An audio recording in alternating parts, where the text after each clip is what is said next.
チ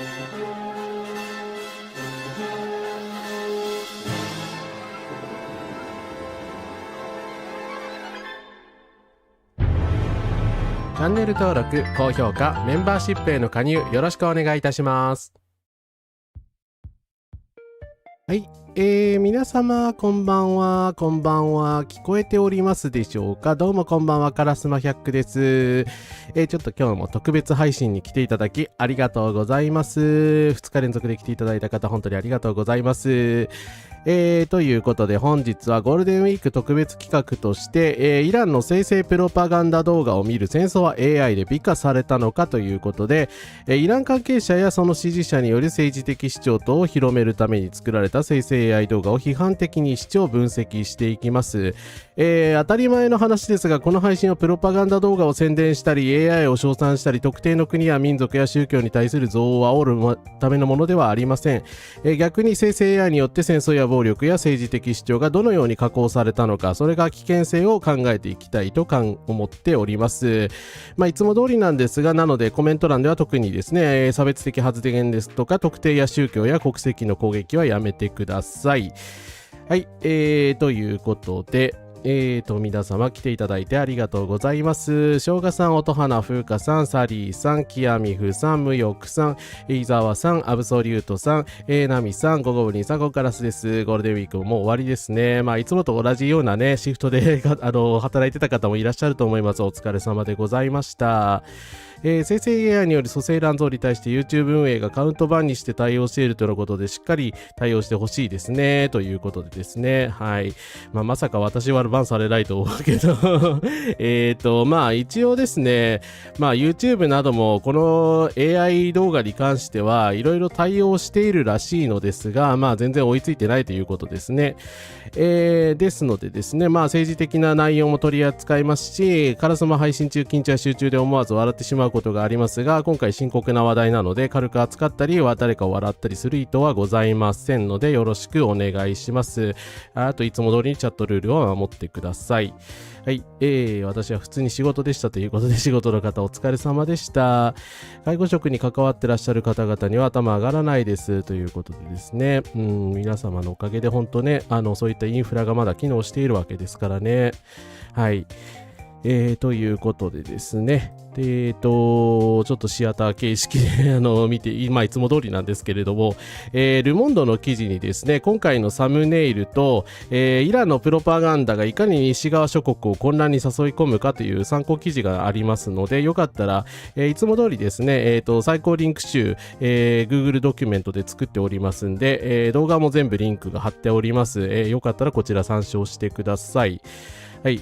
響さん、コカラスです。生成 AI の生産性が高すぎていたちごっこになってますということで、そうですね。だから素早くこういう動画を作れてしまうというのがやっぱり問題だと思いますね。3月中旬以降、デンマークでは建設玩具の最新開発はイランほど進んでいない。テヘランとそのネットワークの宣伝担当者はスカンジナビアの玩具メーカーであるレゴにインスパイアされたキャラクターをフィーチャーされたこのようなアニメーション動画をソーシャルメディアに殺到させている。このようなビデオはドナルド・トランプを嘲笑したり、ベンヤミン・ネタリヤフ首相がリードにつないだ四つん這いの姿を描くなど、非常に侮辱的、嘲笑的な内容が多いです。はい。これからちょっと流すので要注意なんですが、でレゴ本体と何の関係もないので本当ここは注意してください。レゴ社は特にですね訴えるとかそういうことは考えてないそうなんですけれども、おそらくで勝手に生成 AI のプロンプトで、レゴ風っていう風なものを出力してですねこういうのをお出しになってるということなので、それ自体大変な問題だと思うんですけどはい、勝手にやってるだけなのでレゴとは何の関係もございません。そうですね。以前参政党のやつも同時視聴しました。よかったら概要欄にリンク貼っておいたのでそちらも見てみてください。はい。BBC がですね、こういった動画の作者に、ですね、インタビューを試みました。で、基本的に私のこれから紹介する動画に関しては、特に注意がなければこうした人たちが制作していると思われる作品なんですけど、イラン向けにバイラルなレゴスタイルの AI ビデオを制作している、集団がいると言われております。はい。一見するとこれは映画のシーンのように見えますが、より鮮やかでペースが速く、バイラル AI ビデオとして生成されています。子供たち戦闘機ドナルド・トランプアメリカ大統領をフィーチャーしており、実際には新イランのプロパガンダを目的としていると。そのうちの一つがエクスプローシブメディアというですね、ミスターエクスプローシブというなんか動画制作者の男性が、やっている、新イラン派の男性がやっているということなんですけど、イラン政府の関係者であろうというふうに言われております。で、他にもね、いくつかのグループがあって、それぞれがね、こういった、おそらく同じプロンプトを使って AI 生成の動画を作っているというふうに思われるんですけれども、彼らはですね、自分の正当性を主張しておいて、これは真実と自由を求めているイランと、恐ろしいですね、エプスタイン派の人々の彼らが目の当たりにしているような対立を聴衆に示すためであると言っております。ですね。なんでエプスタインファイルとですね、直接的にドナルド・トランプがまだ犯罪に関与したっていう証拠はないんですけど、そんなことはガン無視しているわけですね。はい。完全にしつこいぐらいエプスタインと言ってくるので、そこも注目していただければなと思います。6153コンカラスです。で、レゴアニメに関してはですね、おそらくもともと、このミスターエクスプルーシブ氏らが、ですね、制作チームの人たちが2025年からですね、作っていたらしいです。ポップで受けが良いので、自然とこういうスタイルになったようです。で、26年のイラン戦争開始から、爆発的にこういうのを生産するようになったということみたいですね。はい。過去に生成 AI は水資源との無駄遣いとのコメントをしましたが、実際そこまで水資源を使いまくるということではないようですが、水不足の地方でのデータセンターは建設は危険だというふうに言われてますよね。はい。環境破壊の問題もあるのでですね非常にこういう戦争の道具としてガチで使われるというのはいろいろな意味で大変な問題があると思います。生成を複数回繰り返しているせいで AI で生成した画像が黄ばんでいる。なるほどね。そういうことなんだ。だからレゴっぽくなるのかな。なるほど。その黄ばみも利用してるっていうことであれば、なるほどですね。そういう、動画制作とかですね。黄ばんでても人の肌だと不自然だけれども、レゴだとあんまり不自然じゃないっていうところなんですかね。で、他にも AP は、新イラン団体が AI を利用しトランプ氏を荒らし回り戦争の物語をコントロールしようとしているということで、ネットミームを使ってですね、テヘラン政府と関係あるグループが、戦略の一部として限られた資源を活用し間接的に米国に損害を与えようとしている。これは彼らにとってプロパガンダ戦争だとケンブリッジ大学の AI 研究者はイランについて言及した。彼らの目標は紛争に対する不満を植え付け最終的に西側諸国を屈服させることであり、それは彼らにとって非常に重要であるというふうに言われております。AI スロップなんていう、こういう名詞で言われてるらしいんですけど、そもそもね、こういった AI 生成をですね、推奨してたのが他ならぬアメリカですので、これは自業自得の結末といえば自業自得の結末なんですけれども、イランによってですね、安いプロパガンダ、動画制作ツールとして最大限に活用されてしまっているというところですね。はい。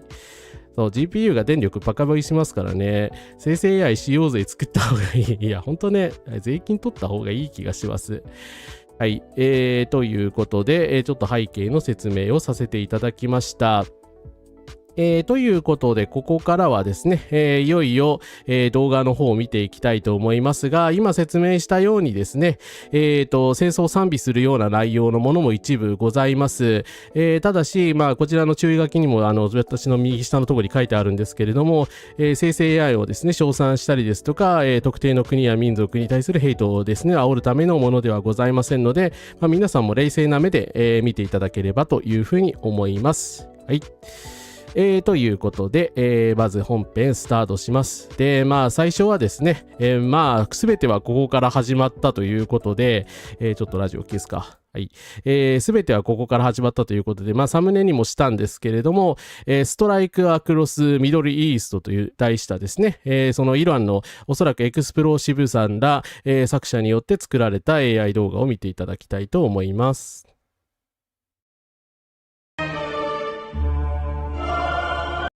失礼。すいません。一回止めちゃったけど、音声が大きすぎるとか小さすぎるとかあったらコメント欄に書き込んでください。よろしくお願いします。これは字幕はありません。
はい。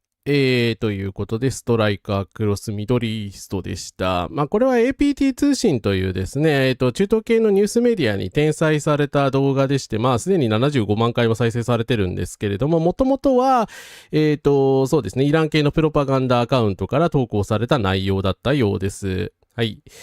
ということでですね。いや、本当学習と生成の過程に規制かけないとこういうもの作りたい放題になってしまいますよね。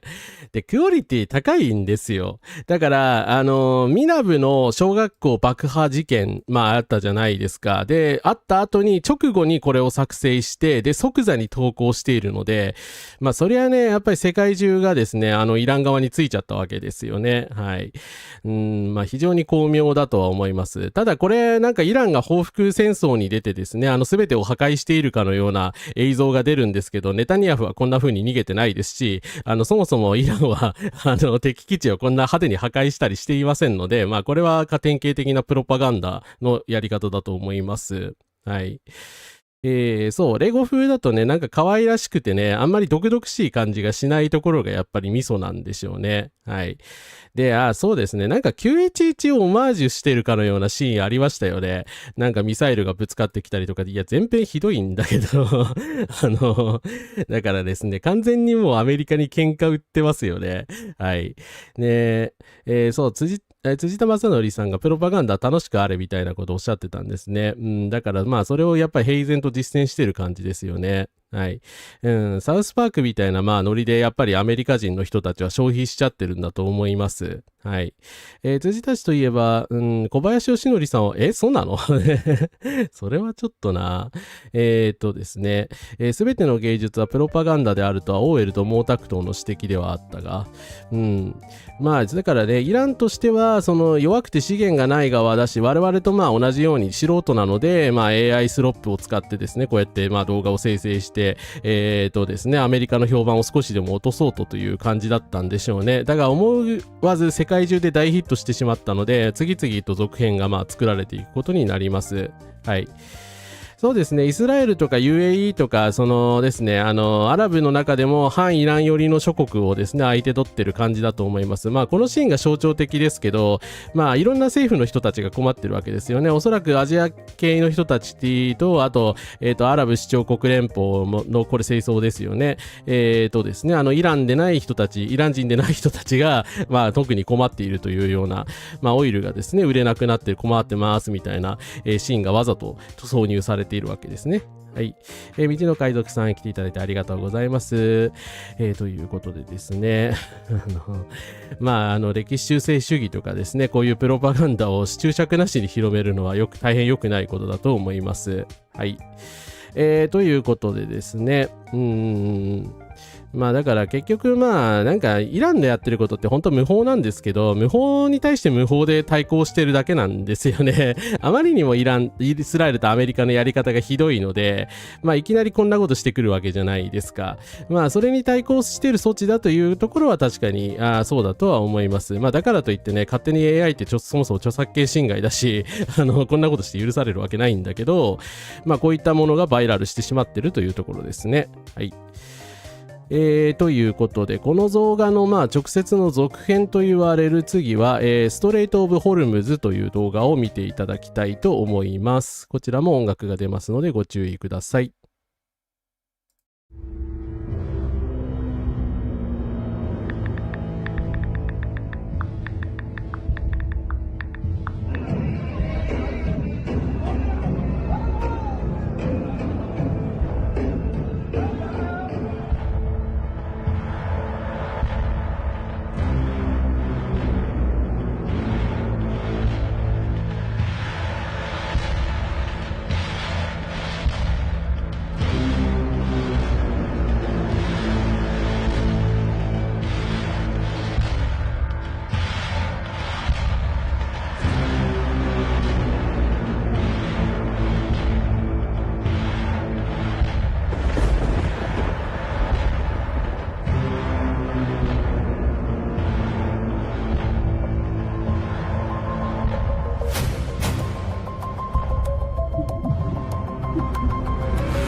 はい、ということで、ストレート・オブ・ホルムズ・ウィル・リメインという作品でした。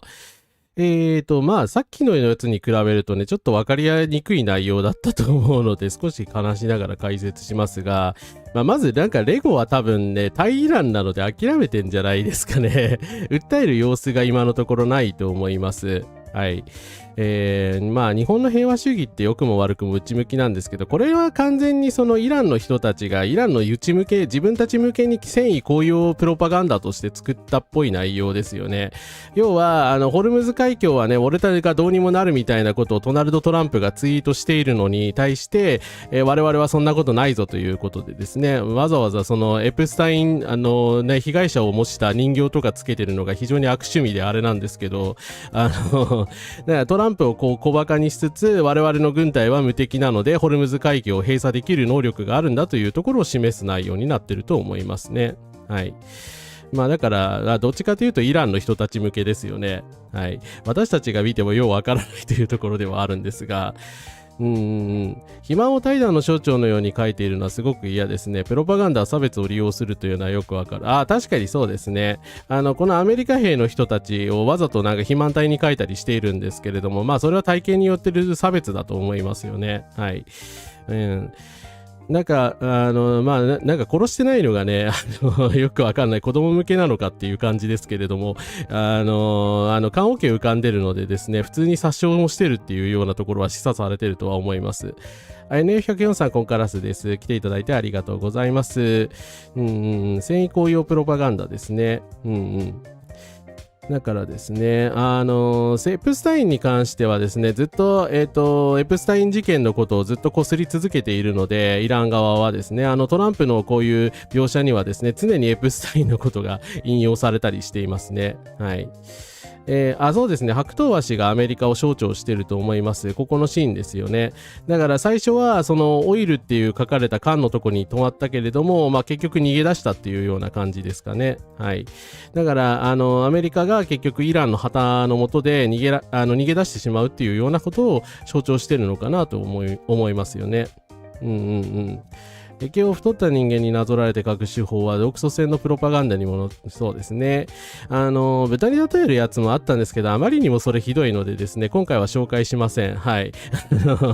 いや、イランの人たち、まあ宗教的にも豚嫌いなのはわかるけどさ、それはないでしょって感じですよね。はい。まあアメリカのね、船員さんはみんなこんな感じではないと思いますので、はい。ということで、こちらは露骨な、プロパガンダでしたね。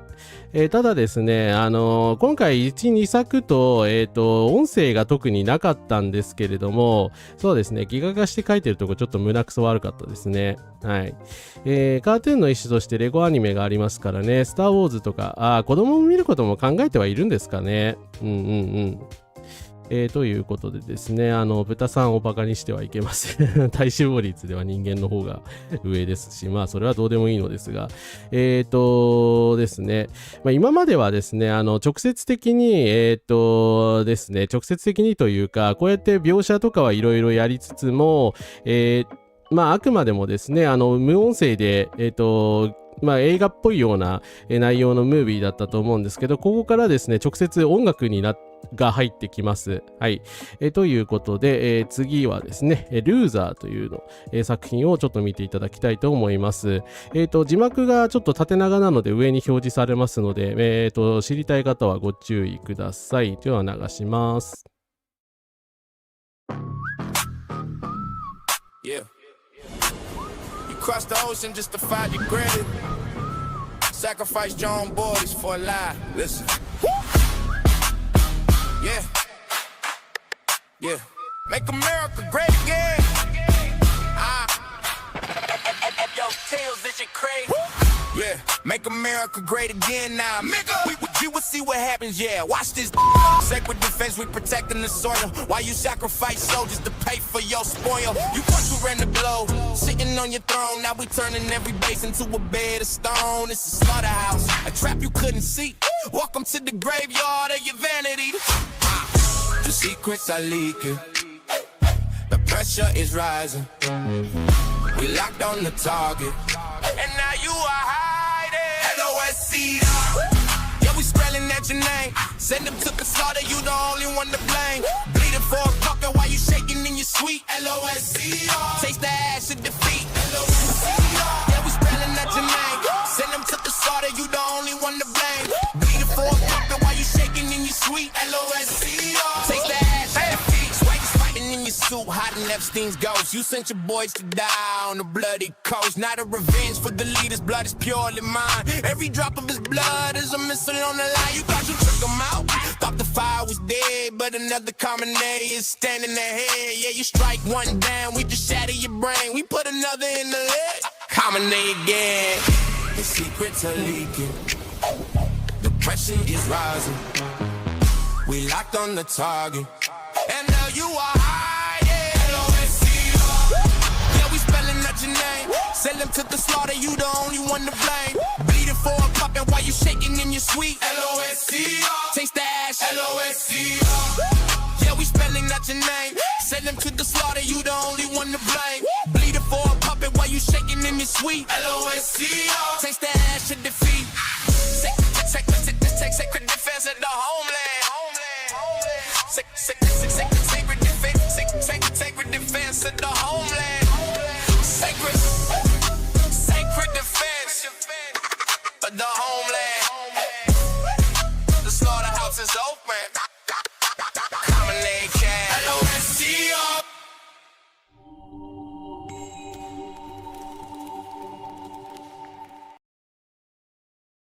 はい、ということで、ルーザーという動画でした。はい、まあなんかより音楽というか歌詞が書いたことで露骨なメッセージになってましたね。そう、アップルとかのロゴも、アップルとかね、のロゴがこう破壊されるシーンとかもあって、まあ経済的にもですね、アメリカにダメージを与えているっていうような、内容になっていますね。はい。もちろんCG というか歌もそうですけれども全て生成 AI で作られていると思います。まあ米津玄師みたいなタイトルなんですけどはい。俗に言うそうですね、エルサゲートって子供にこういうなんていうかポップな見た目でですね、まあ子供に対して危害を加えるような、内容のそれはそれで邪悪なんですけれど、そういったことではない、あくまで大人向けに作ってると思います。はい。ただポップな装いをしているためにまあレゴのですねイメージを利用してるっていう感じですかね。はい。ただラップってね、そもそも黒人文化なのでなんか二重三重に問題がありますよね。やっぱり他国人がこれを、まあ、生成するっていうのはよろしくないと思います。はい。まあトランプがね、ただ暴君であることはね、全く間違っていないのでそこは困ったところなんですけど、はい。CG じゃなくてそうですね、歌も作ってないし、AMD とかのそうですね、ロゴもある AMD、GU、MU、NVIDIA、Apple みたいなですねそれっぽいロゴがいっぱいありますね。はい。ですね。IT 中央企業みんなアメリカに集中してるから、まあそうなんですよね。だからそこでは皮肉になってはいますよね。AI 企業をですね、こうやって調子乗って何でもかんでも作らせるようにしてったらね、AI 生成でこんなものを作られてしまうというはい。まあラップそのものはそうですね。もちろんイランにもラップしてる人いると思うし、ラップがね、すべて、ですね、アメリカオリジナルの文化というわけではないですがね。はい。ということでですね。はい。まあ、ルーザーナンバーワンとか言ったりとかね。まあ、普通に歌詞が上手なんだよな。そこは本当困ったところなんですけど。ねここさんこからです。今の戦争は AI× プロパガンダ情報が主戦場になりつつありますね。はい。ですね。うん、で今回の動画で初めてハメネイさん登場するんですけれども、まあ普通に登場させていいんだっていうちょっとびっくりしましたね不敬罪にならないの、不敬にならないのかなと。ちょっとこの後ね、イラン人でない人の作品を出すんですけど、その人はまあ露骨にまあハメネイさんだろうがなんだろうがね、面白おかしく表現してるんですけれども、そうですね、結局マグニフィセント7ってアメリカを代表する7社、アルファベット、アマゾン、アップル、メタ、マイクロソフト、NVIDIA、テスラなんですけれども、まあね、こういう外国から搾取してるから、やっぱこういう時にこう言われるわけですよね。うん。作ってる人間と AI に絵コンテを作る能力がない。まあそりゃそうだ。いやでもトランプとネタニヤフが悪魔に操られている映像はそれはそれでいいのだろうか。彼ら自身が邪悪なだけなのに。まあそうですね。だからこの人たちイランの人たちはその彼らの悪さを強調するためにやってるんでしょうけれども、かえってね罪を免罪してないかっていう風な反論もできますよね。いやだってネタニヤフが邪悪だからやってんじゃんってネタニヤフがトランプを操ってるだけだったらまあよくある風刺だと思うんですけども、彼らは大悪魔に操られているみたいなね内容になっちゃっているので、はい大悪魔って何ってはいちょっと後でより露骨に宗教的な作品も取り上げたいと思います。いや選挙でこれのやり合いになったらおしまいですからね。いやさっさと規制してほしいですね。はい。AI 特化の GPU 生産のせいで PGU パーツがそうですね足りなくなってるし、まあ今ホルムズ海峡のそれこそ問題でですね世界中で資源が足りなくなっていますので PC パーツがねとんでもない値段になってますよね。はい。AI の前は仮想通貨のマイニングで価格高騰もありましたね。はい。ということで、まあ、いろんななんかアメリカと諸外国の問題が現れてるなという感じの内容でなっておりました。はい。ということでですね、まあちょっとイランの人たちのどぎついプロパガンダを立て続けにお見せにしたんですけれども、ちょっと疲れてきたところだと思うので、まあただね、ちょっとこれはこれでね、毒が強いっていうか凶悪な内容なんですけれども、イランの人、おそらくイラン人ではない、人たちがですね、便乗で作ってる AI プロパガンダ動画も合わせて紹介したいと思います。はい。ちょっとこんな感じでですね、トランプのミニキャラが出てきてちょっと気持ち悪いので、生理的に無理っていう方は、2分ぐらい飛ばしてください。ベストネゴシエーションエバービトウィン USA& イランという作品です。おそらくイランの関係者ではない全く外国の人たちからの作品になります。はい。ということで流します。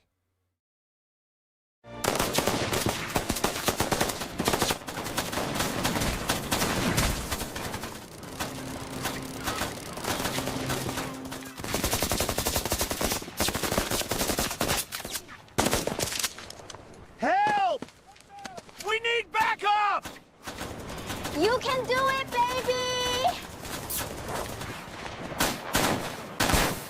Okay, that's enough!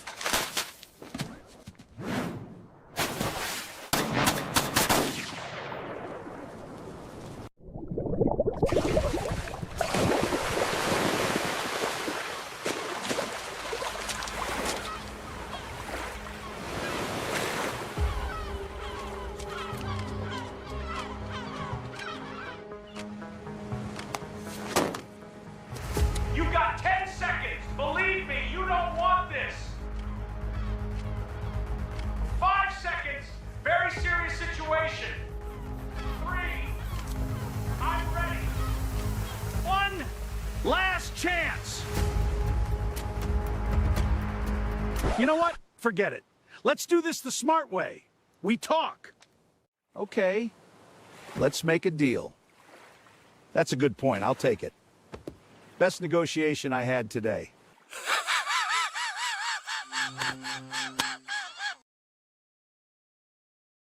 はい。ということで、ベストネゴシエーションエバービトウィン USA& イランでした。まあ、わかりますよね。まあ、露骨に嘲笑的な内容になってるし、文字束さんもキャラクターの一人に、まあ、なってしまっているので、まあ、イランの人見たら怒るんじゃないかなっていう感じなんですけれども、まあ、こういった、風刺的な内容になっております。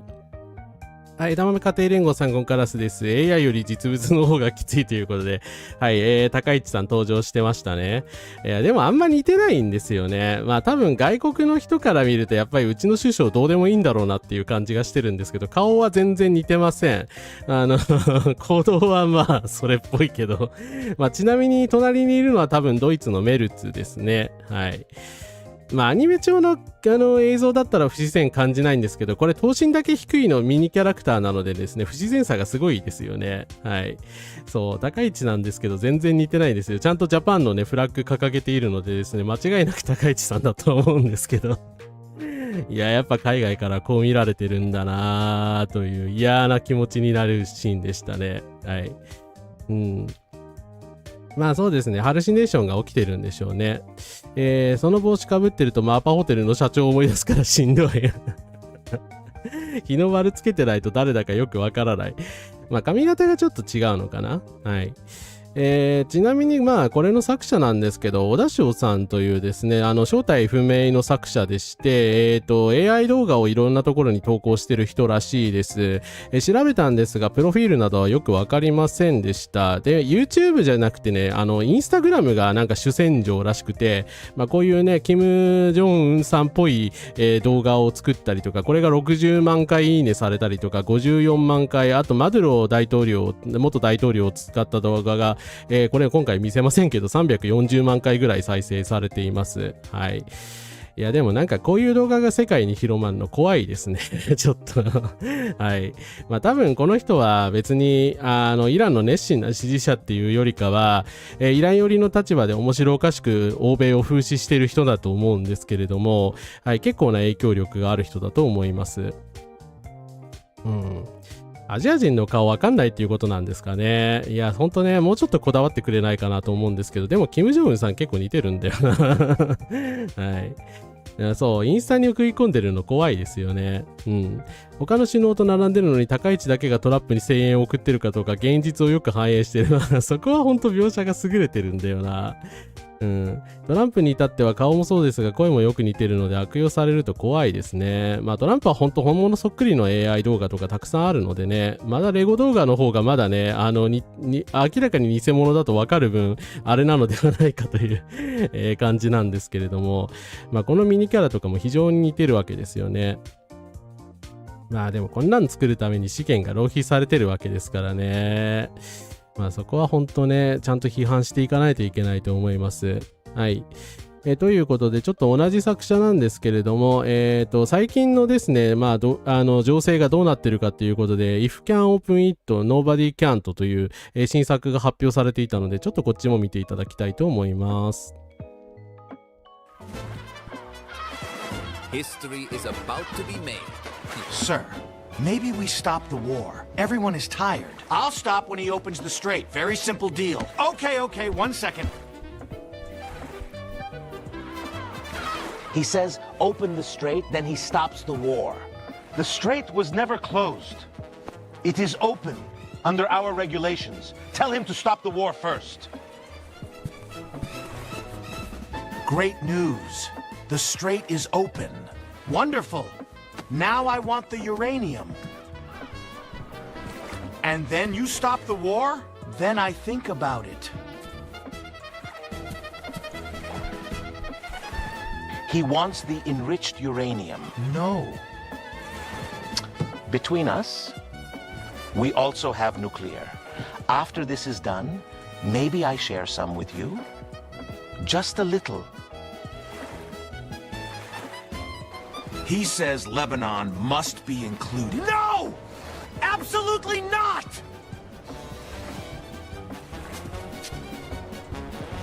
You heard the man!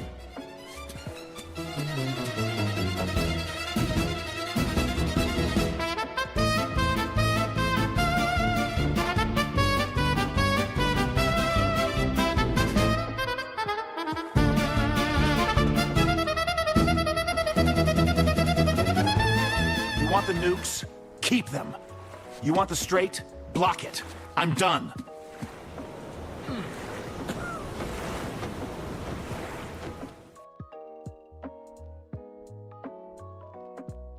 はい、ということで、If Can't Open It という作品でした。はい、すいません、ちょっと解説不足というかですね、誰が、この人誰っていう話が多かったと思うんですけど、パキスタンの、首相だと思います。パキスタンのシャリフ首相が今、トランプとですね、ちょっとごめんなさい、説明不足でしたね。トランプと、イランの間に入って、戦闘の仲介を行っているというふうに言われてますので、それを風刺した内容であると思います。まあ大体でも国際情勢の理解的にはですね、正しいんだよな。ですね。まあこのような感じですね。まあ見た目は似ているんだけれども、はい。まあ停戦違反であるからね、両国は何とかしろというようなことを言いながら苦労してらっしゃるっていうところで、まあパキスタンにかなり同情的な内容になってると思います。はい。ということでですね。まあ、ただね、途中でまあ、ネタニヤフがノーとか叫ぶとかですね。まあ、相変わらずそういうところはね、ちゃんとしているんですが、相変わらず高市さんは全く似てないですね。はい。わざとやってんのかなってレベルで似てないと思います。うん。ちょっとヒットラー風の顔になってた。そう、誰でもお手軽にこういうね、プロパガンダ作れちゃうのは本当恐ろしいですよね。生成 AI に関しては日本の学校でも好意的に学習に使っているところもあるというところで、社会での問題意識が足りないなどと落胆しました。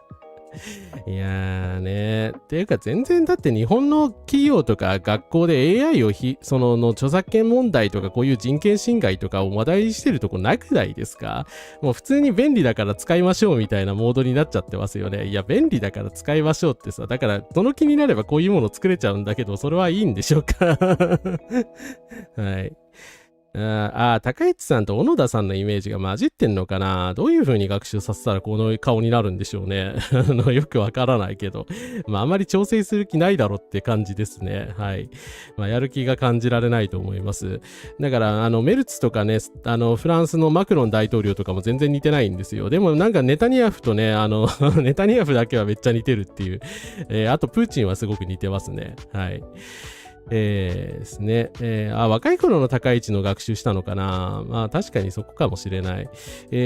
本当に著作権からまず教育してくれ。服が小野田です。なるほど。服が小野田さんだった。というか、向こうの人にはもしかしたら、この小田翔さんには、もしかしたら小野田さんと高市さんの区別がついてないかもしれないですね。はい。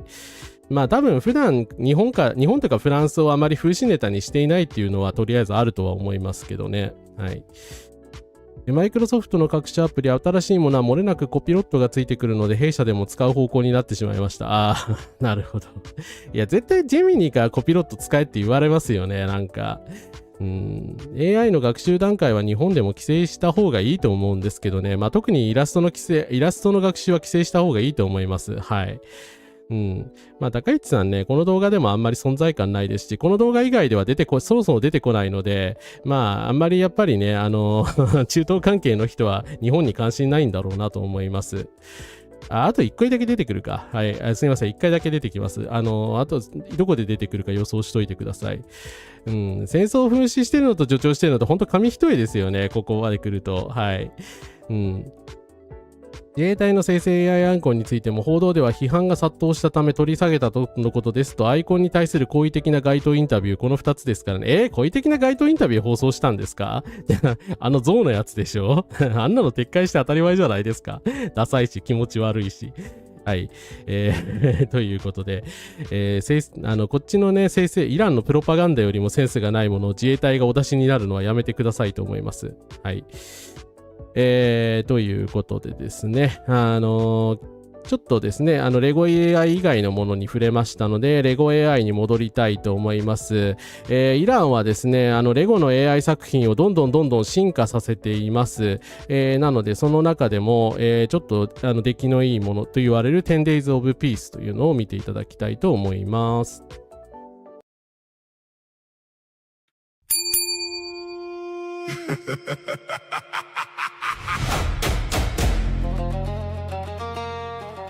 Yo. He's buying an island of ice while the world is on fire. A billionaire liar, a professional prior. He tweets in the morning, NATO is useless, while leaving the youth in the street feeling rootless. Automatic draft, yeah, the art of the steal. Trading your life for a classified deal. Vietnam buys, but the reason is trash. Protecting the files while he's burning the cash. Facts. The jungle's dead. Blood on the floor. The jungle's dead. Why are we going to war? The jungle's dead. Secrets in the file. The jungle's dead. Killing with a smile. The jungle's dead. The jungle's dead. The jungle's dead. The jungle's dead. 100 strikes, 10 minutes, it's insane. 50 buildings down, washing blood in the rain. They call it strategy, I call it a joke. 100 families vanishing in smoke. You call it the law, no, it's jungle survival. Killing the innocent for a political rival. Sky News is laughing, your own people hate you. And even the news starts to underestimate you. The Strait is a chokehold, the valves are closed. The weakness of Washington is finally exposed. $98 and the price keeps on creeping, while the mothers of the drafted are bitterly weeping. You're thirsty for helium, you're thirsty for gas, but you're stuck in a war that is kicking your ass. It's the law of the jungle where the strong eat the small, but even the giant is bound to fall. Crash. Mess, I'ma warn you, the exit is gone. You're trapped in the darkness before the dawn. 1 hour to 7, your own party is turning, while the bridges to Tehran are steadily burning. You're buying that ice to cool down the shame, but the Epstein files have your middle name. Automatic enrollment, automatic grave. Is this the freedom that you promised the brave? Tucker was shouting, get the weed from the Zion, but you're tied to the beast and you're feeding the lion. 50 towers, 100 explosions, building an empire on bloody erosions. You're the king of the jungle, but the trees are all bare. There's no loyalty left, and there's no one to care. The jungle's debt is a heavy amount, and the blood of the children is the only count. The jungle's dead, blood on the floor. The jungle's dead, why are we going to war? The jungle's dead, secrets in the file. The jungle's dead, killing with a smile. The jungle's dead, blood on the floor. The jungle's dead, why are we going to war? The jungle's dead, secrets in the file. The jungle's dead, killing with a smile.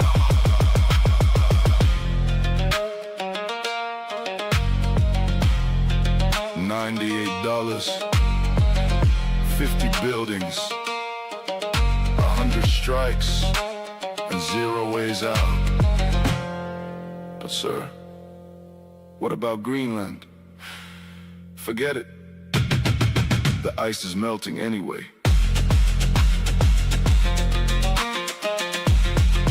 The jungle's dead.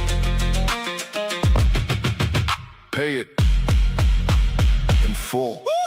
Impeach.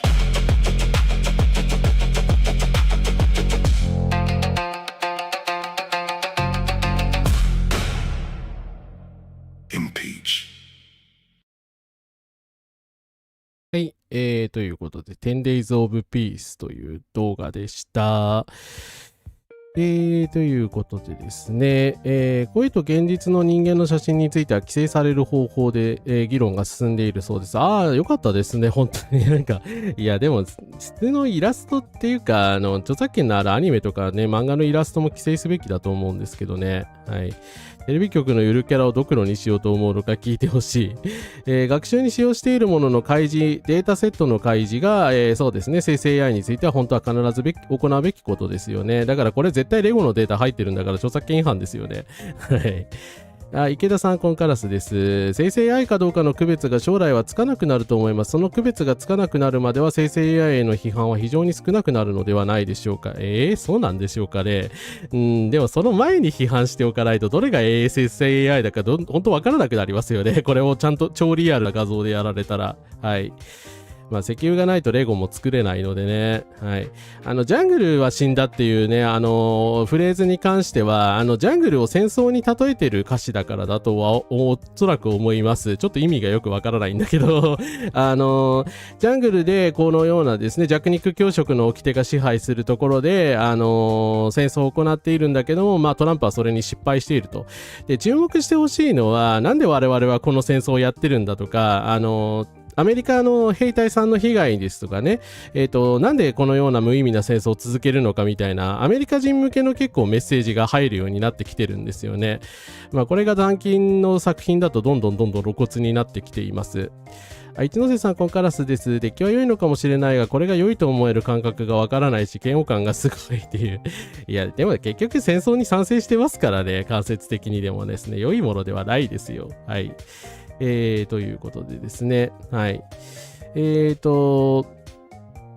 一部尺が余ってるようにも見えたんですけれども、途中からね、歌詞が一部変わってて、グリーンランドを、なんだっけ、なんだっけ、グリーンランドは、支配するのは何なんですかと、おそらく音楽の方が動画よりも長いので、動画がループ気味になってしまったんだと思いますね。はい。シンセさん、コンカラスです。ラプターアラビアンビートの融合がかっこいいと思っちゃうのは LG でしょうか。最後のインピーチが弾劾せよが効いてますっていうですね。いや、正直で、ラプターアラビアンビートの、ね、融合は上手だと思いますよ。はい。ただ、言ってることがね、イランの賛美なので、ただ、弾劾せよっていうのは、どちらかというと、アメリカ人の心情に寄り添った言葉ですよね。だから、トランプを弾劾するための、呼びかけを我々はしているんだというような、内容で落ちているわけですね。だからアメリカ人向けのフレーズですよね。はい。ビリオネアというかなんかロシアの人とかね、この戦争で大儲けしてるやつはいっぱいいそうですよね。はい。ということで、ちょっといろいろ皆さんの賛否両論あると思うのですが、ちょっと次に行きたいと思います。同じくですね、これちょっとすいません。ちょっと先ほどの内容がいろいろきつかったので、ちょっと小休止的に、イランの大使館が投稿した謎の動画を、ちょっと一本紹介したいと思います。まあ、これは素直に笑っていいかもしれないです。はい。1分ぐらいで終わります。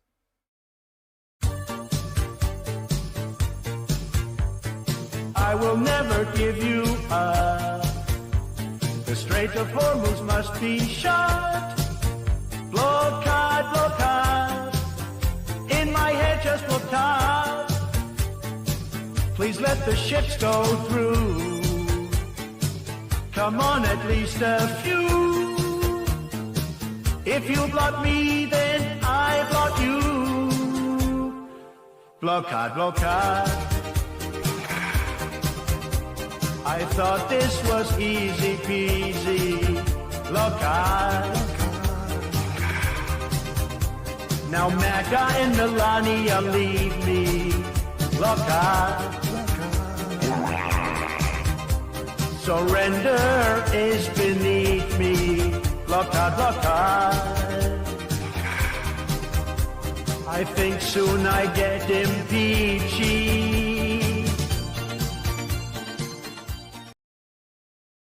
はい。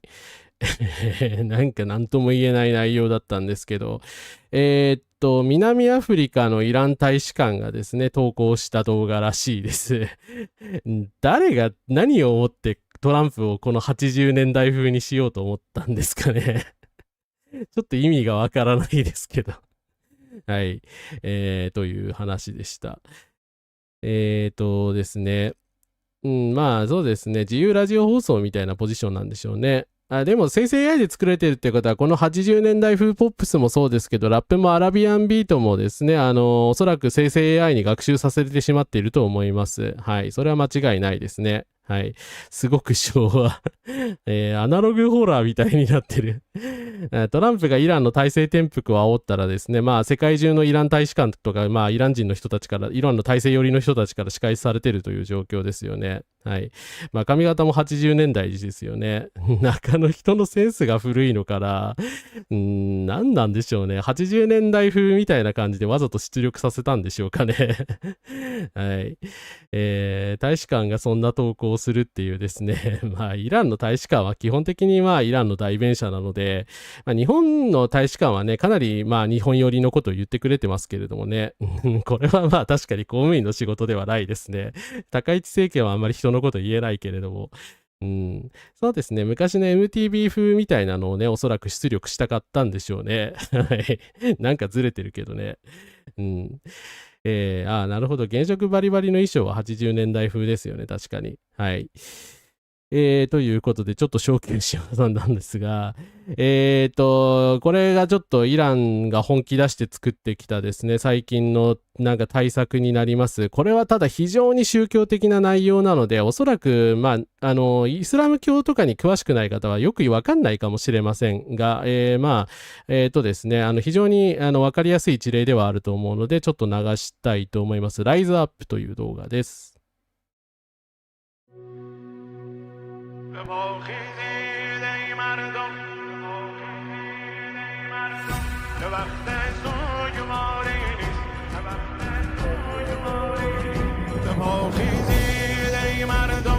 وقت سوگواری نیست، ندارد بهره‌ای از زندگی خونی که جاری نیست. با خیزی باید بغض را در زخم حل کردن، که جنگ است و نباشد فرصت زانو بغل کردن. حیدر حیدر حیدر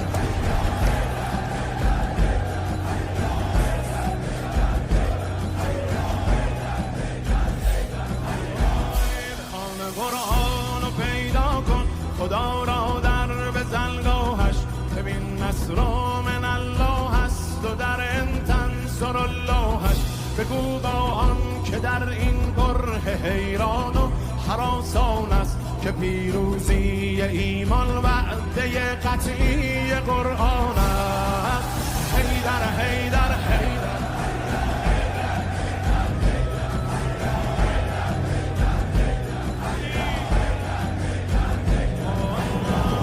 حسین ابن علی پیراهنی از پت برتن کرد و او تکلیف عالم را به روی نیزه روشن کرد. حسین آمد که دل خالی شود از ناامیدی ها، دو صف کرده است دنیا را حسینی ها یزیدی ها. حیدر حیدر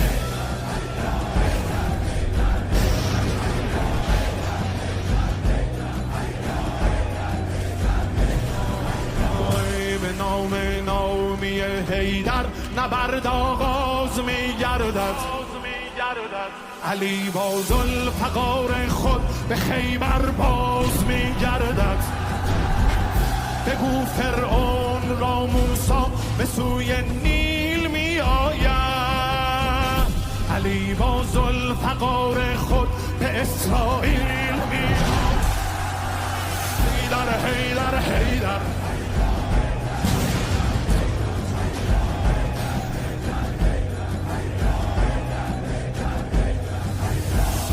اگر دنیا هم آید پشتتان ما 5 تن داریم.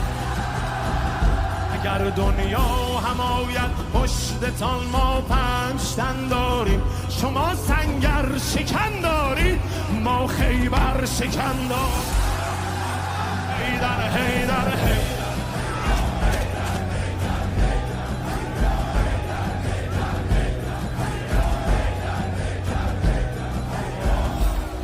طوفان پایانی، در آن پایان طوفانی، اگر که شاهنامه خوانده باشی خوب میدانی. ته این ماجرا پایان رزم رستم و دیو است. از این پس یک هدف داریم و آن قلب تلاویو. حیدر حیدر حیدر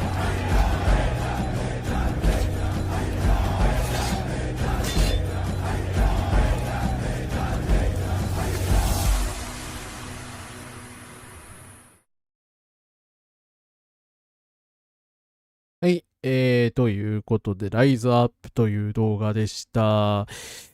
まあ、露骨ですね。なんか非常に宗教色が強い、内容になってるんですけど、まあちょっと意味がよくわからない人が多かったと思うので、少し解説しますが、途中でですね、なんかトランプの顔のスフィンクスが書かれたりとか、いや、エジプトも攻撃してない大丈夫みたいな感じなんですけれども、基本的にですね、シーア派の正当性を主張して、まあ他の国の異教徒を攻撃するみたいなストーリーになっていると思います。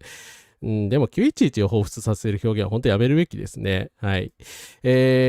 まあ、ずっとハイダー、ハイダー、ハイダーって言ってて、ハイダーってなんだよっていう感じだと思うんですけど、ハイダーというのは、ムハンマドのですね、アリーというですね、4番目の息子でシーア派のですね、一番偉いカリフの人です。アリン・イブ・アルターリブですね。はい。彼がハイダーというふうに、イスラム教徒の人からは呼ばれてます。まあ、イランはですね、シーア派の大きな国なので、まあ、当然聖人として崇められているわけですね。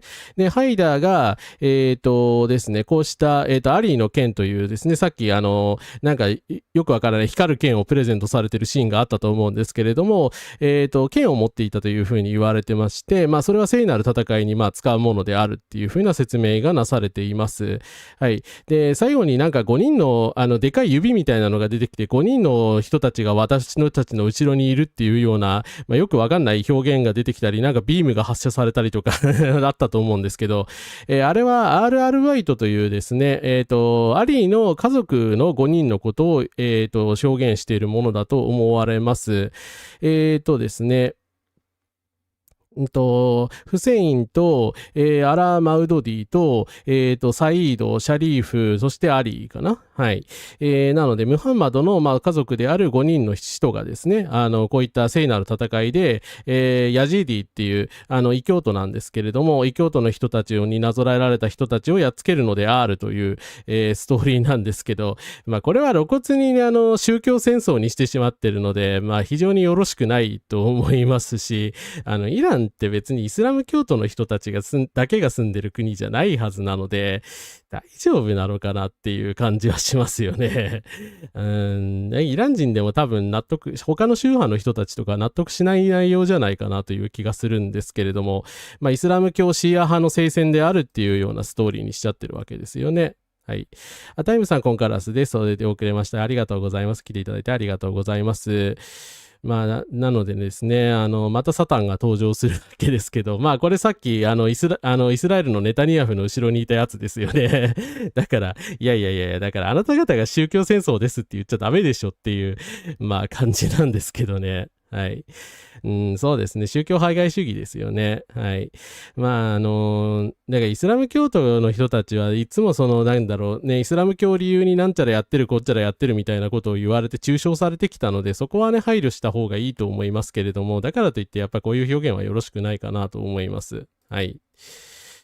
そう。だからイスラムフォビアをね、助長する可能性も、ごめんなさい、BGM 消してた。イスラムフォビアを助長する可能性ありますよね。こんなことやってたらね。思いっきりハイダーって言っちゃってるからね。で、ヤジディ教徒の、ビルとか爆破してるわけでしょ。ダメだろ、それはっていう。いや、今回の選挙争にあんま関係ないからっていう、話なんですけどね。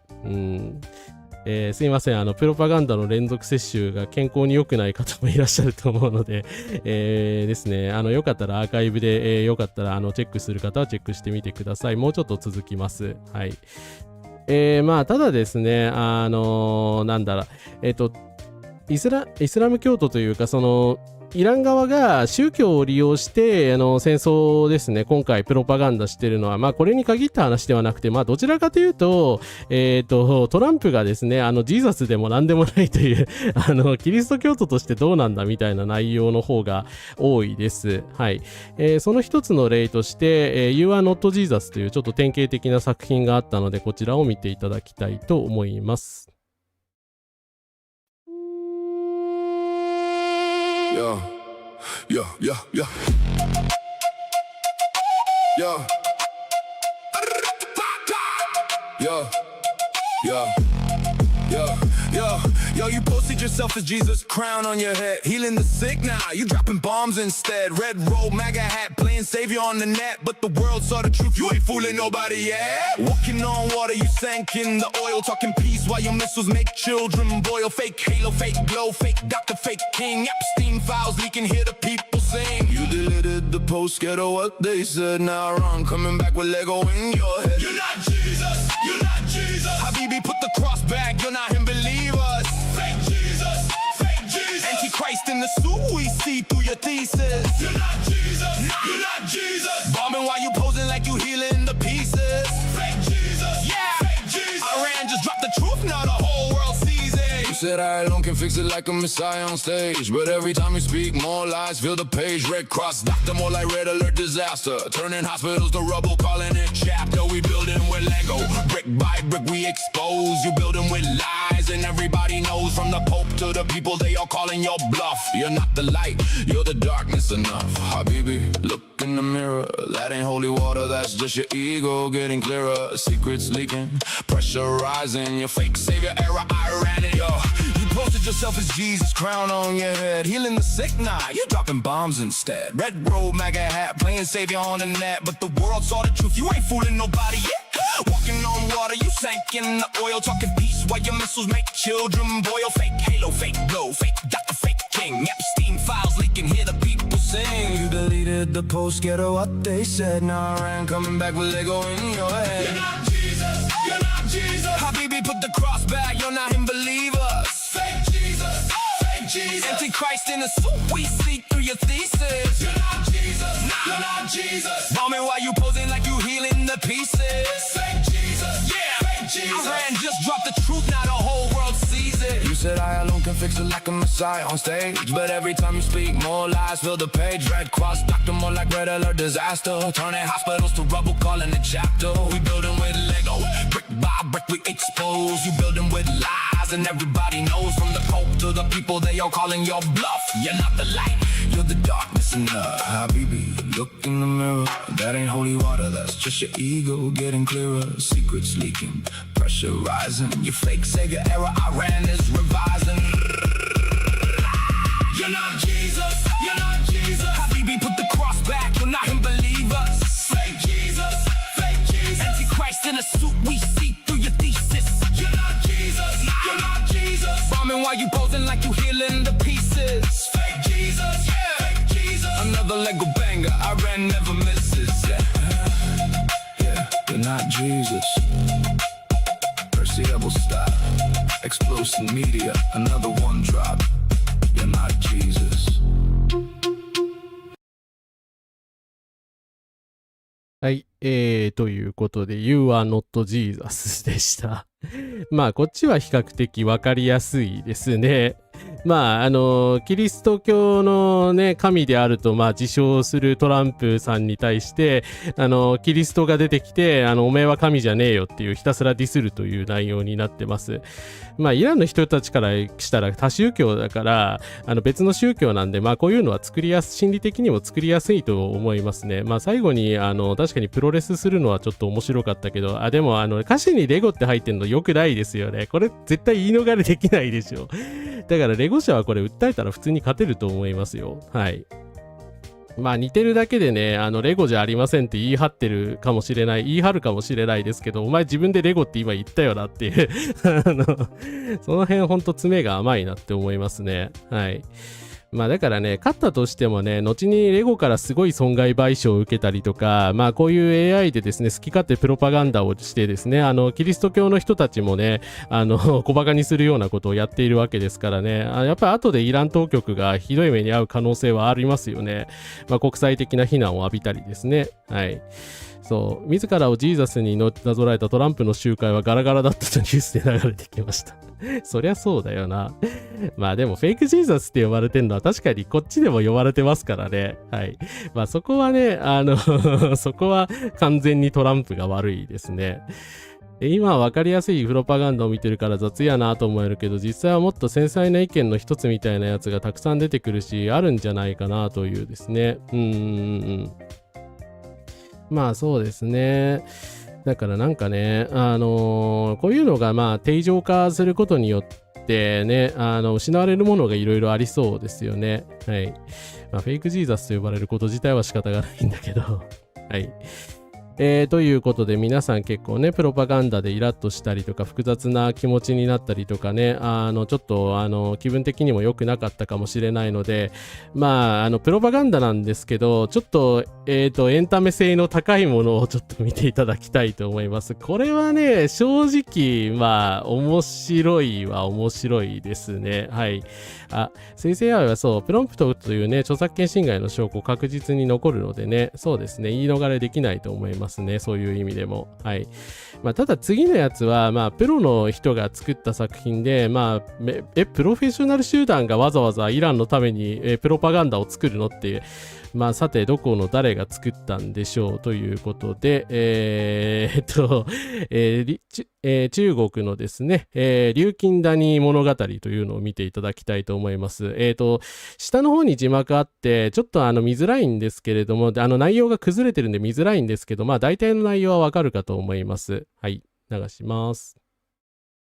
刘金谷乃天下咽喉，这古道之下埋着天下至宝玄铁髓，铸刀、炼药、生火、续命，样样离不开它。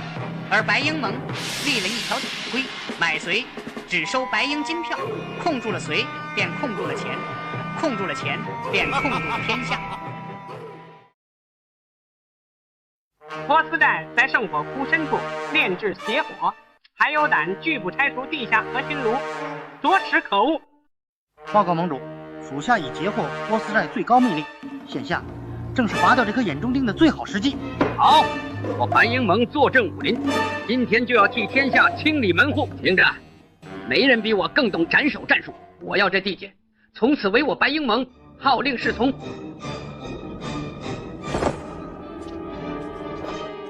谁在那儿？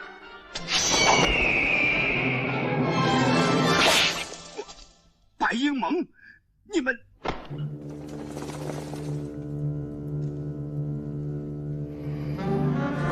君旨，吾死之后各自为战，圣火不灭，亦可燎原。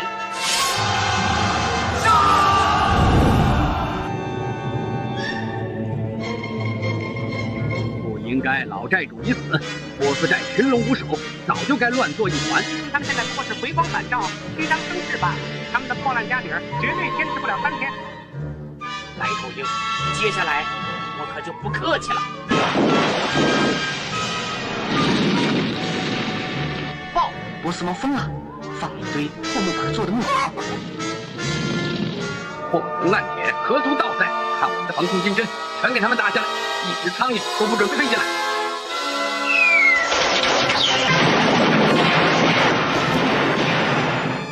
盟主，不能再打了。怎么？我刚才算了一下，他们的破木鸟造价顶多2两银子，可咱射出去的一根防空金枝造价数百两啊！这不是打仗，是拿银库喂狗啊！你闭嘴！堂堂白鹰盟，岂能被几只破木头吓住？继续射，射到它没有木头为止。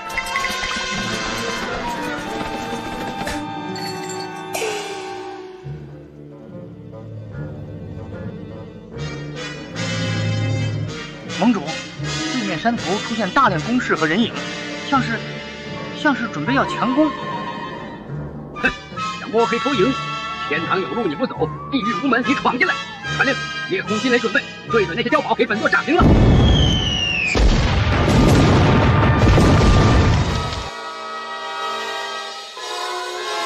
就这么12枚金雷，8400两，炸了一堆稻草人。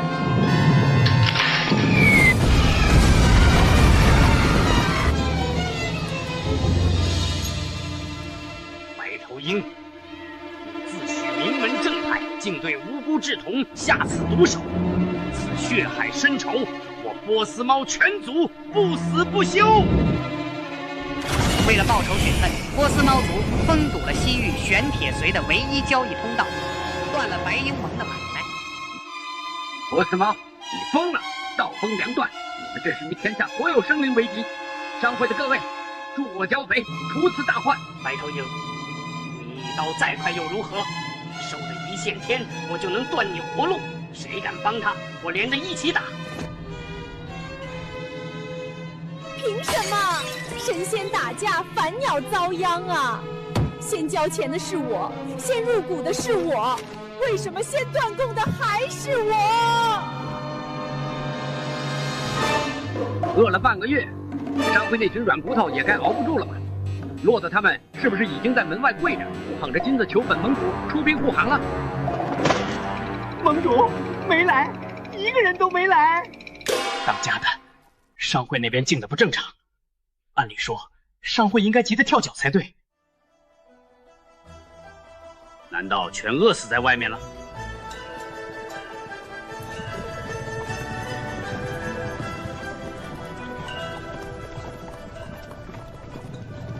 会长，走这条路上新道虽然慢了几天，玄铁髓不走一线天，从北面草原绕过来，但再也不用看白鹰的脸色，只是不用白鹰盟的金票，咱们用什么？江湖从来不是打打杀杀，江湖是人情世故，更是买卖生计。商会内部早就通了气，以后买卖直接物交换或再铸新币，天大地大，咱们找新的盟友，走新的道路。白鹰盟以为刀快便可胁迫天下，殊不知青山不改，绿水长流。武之极致不在歌，而在止。はい。ということで、中国のですね、CCTV 製の琉金谷物語でした。はい。この、琉金谷音収録、白鷹とペルシャ猫は、CCTV ネットワークの番組 AI 祈願が限定公開した AI 仏教寓話です。世間の物語を借りて現在の国際情勢を暗示的に書いており、その革新的なメッセージは異極的な覇権を批判するというようなことが書いてあるんですけど、まあ普通に中国の立場を代弁してますよね。はい。まあ特に何のあれもなく、中国の立場を代弁する内容だったと思うんですけれども、ですね。まあ、ほんと突っ込みどころは満載でしたね。はい。まあ、ペルシャ猫が、要はペルシャ人のことだということは皆さん気づいたかと思うんですけれども、まあ、白頭鷲として、まあ、アメリカが描かれているっていうようなことなんですね。はい。だから、まあ、中国はですね、今回の戦争に関して、まともに関与してないように見せているので、中国を表す象徴的なキャラクターは登場せず、まあひたすらですね、ペルシャとあと白頭鷲が争っているような状況が描かれています。はい。ですね、本当昔のね、武教映画のね、テイストをちゃんと再現してるのはすごいんですけれども、でも、ハゲワシが狡猾な感じに描かれてるのなんか悲しいですよね。はい。それは見た目でね、決めつけんなよって感じなんですけど、BGM ブルース・リーの映画なの？そうなの？ダメじゃん。というか、どこからそれ撮っていいんですかね。いや、こんな姿になるためにデジタルリマスター版を生成されたわけではない。それはそうですよね。はい。動物の擬人化はある程度役割決まっちゃってるんですよね。はい。異国覇権主義を否定したら中国の存在意義もなくなってしまうのではないでしょうかという。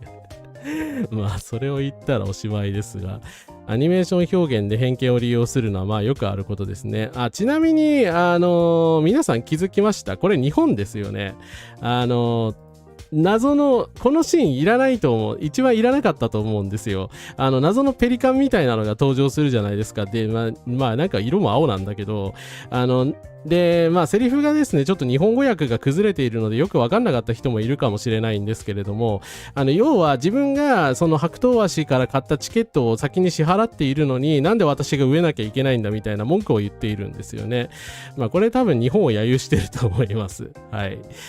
なんですけれどもですね、まあ中国のちょっとそういう意地悪というか、やっぱりわざわざ日本やっぱり登場させてディスるんだってちょっとそこは、中国らしさが伺えるかなというところでしたね。はい。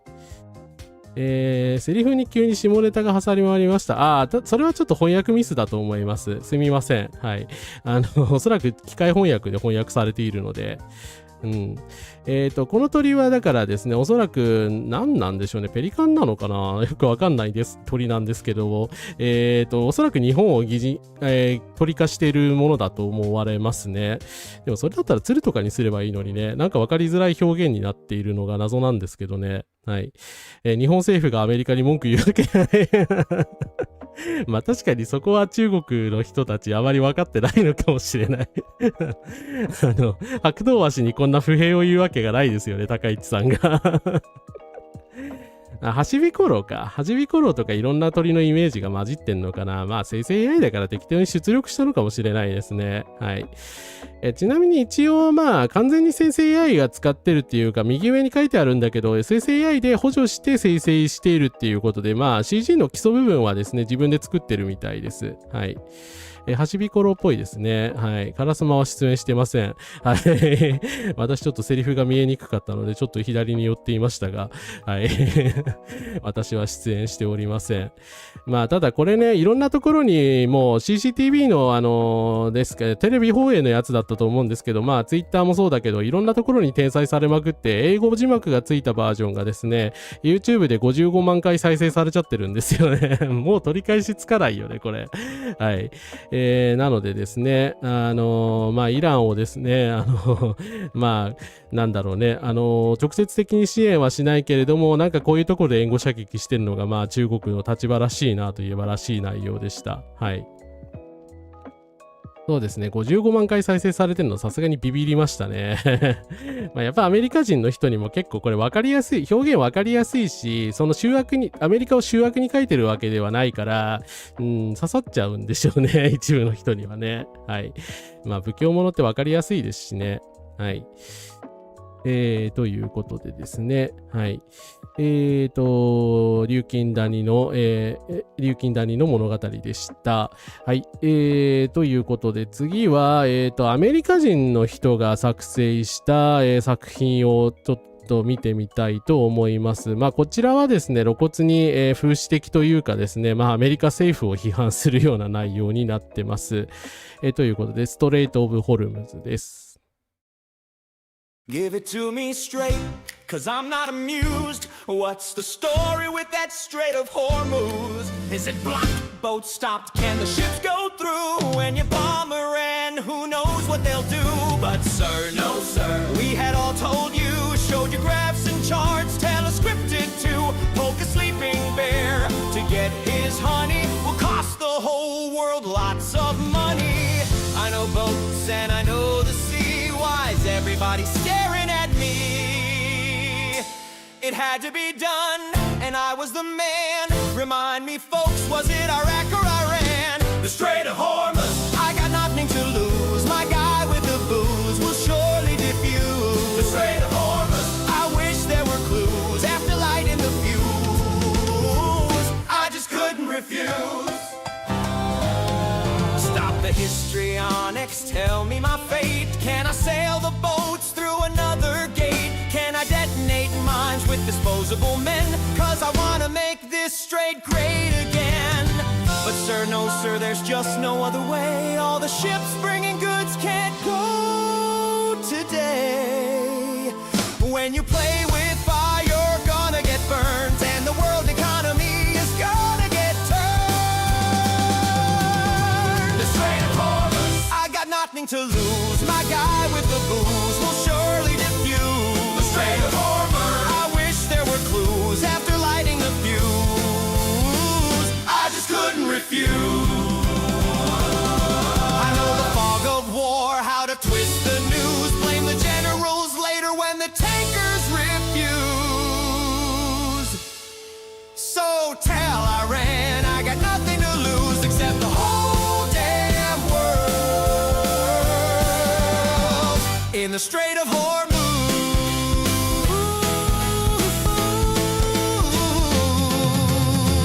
I just couldn't refuse. I really hate that sad loser, Mr. Newberger. はい、ということで、ストレート・オブ・ホルムズっていう作品でした。まあ、なんとも言えない、なんか異様にポップで明るい内容なんですけれども、まあ、アメリカ人らしいといえばらしいですね。やっぱアメリカの人が作るとこうなるんだなという感じです。いや、なんかすげえ軽快な動きだけど、ほんとトランプの再現度高くて怖くなりますね。やっぱりここまで再現できるんだなという感じです。まあ、唐突なタイタニックパロディとかワムっぽい音楽とかね、まあ、アメリカの人に刺さりそうな内容ではなってますよね。はい。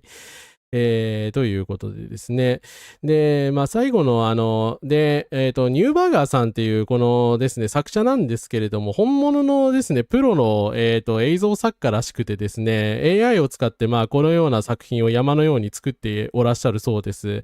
まあ、他のも見たんですが、まあ、ちょっとミソジニー的だったりですね、まあ、別に紹介しなくてもいいかという感じだったので、別に紹介しないのですが、いや、プロ作家なんか言って、しかも、ブルースカイの登録者数 1.3 万人もいるんだけどって、ちょっとびっくりしましたね。はい。プロの AI プロの動画作家が AI 使っていいのでしょうか。はい。まあ、その辺はよくわかりませんが、ということで、ストレート・オブ・ホルムズでした。そう、なんかね、プロの人でもやっぱりね、使う人は使うんだなという感じですよね。なんかね、ちょっとね、意味もなく、もう一つね、イラン戦争をネタにしたのあったんですけど、なんか意味もなく、踊り子っぽいキャラクターをね、出現させたりしているので、紹介するのをやめました。はい。ちなみになんですけど、ニューバーガーさんでですね、ユダヤ系なんですよ。まあ、お名前からね、すぐそうじゃないかなってちょっと思ったんですけど、なのでですね、彼の作品にはなぜかネタニヤフとイスラエルだけが登場しません。はい。まあ、そこは、まあ、よくは思ってないと思うけど、どう思ってるんでしょうね。ちょっと不思議だなと思いました。はい。米国のプロクリエイターにもなんかそういう人多そうですよね。というか AI 平気で使ってる人多いしなっていう。まあなんかいろんな複雑なアメリカの事情を感じさせる作品でしたね。はい。ということで、まあずっとなんか、中国に行ったりアメリカに行ったりしてきたので、イランに戻りましょう。7000 Years vs トランプというですね、またストレートな作品をちょっと見てみたいと思います。2026 Still here, still breathing. 7,000 years of soul versus your 4-year glitch. Yo, Trump, look at the sky. Then check the scoreboard. You talk about greatness from a golden tower while you rain down fire, abusing your power. Started in 53, yeah, you flipped the script. Mosaic on just to keep the oil unzipped. You think they forgot the 655 flight? 290 souls gone in the middle of the light. No apology, just a medal on the chest. Now you're back in the game, putting us to the test. You ripped the JCPOA, tore the ink off the page, and you wonder why the lion is trapped in the cage. Maximum pressurized, maximum pain, but you can't watch the blood with your corporate brain. This is the land of the sun, the home of the brave. We don't fit in the holes that your sanctions have paid. 7,000 years, we've seen empires fall. You're just a blinking time, a ghost on the wall.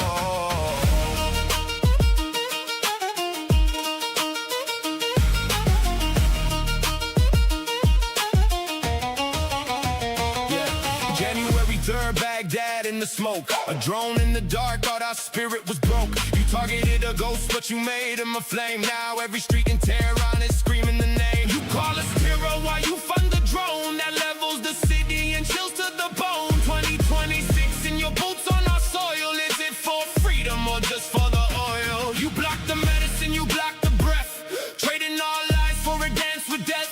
But look at your home, it's tearing apart while the Persian rhythm still beats in my heart.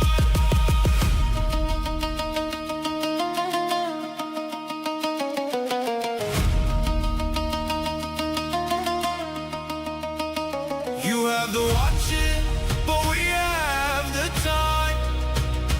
You have the weapons, but we have the rhyme.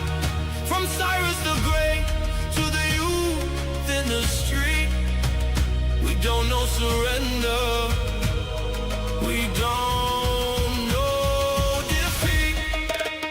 Check your debt, check your gates, check your own divided king with no crown, with nowhere to hide. He used Israel as a shield, a blade in the dark, but you can't extinguish the Persian spark. Your sanctions are chains that we turned into rings.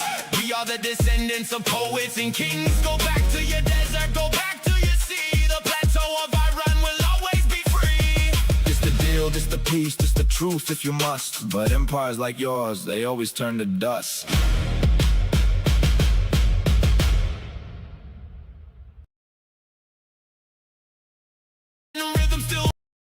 はい、すいません。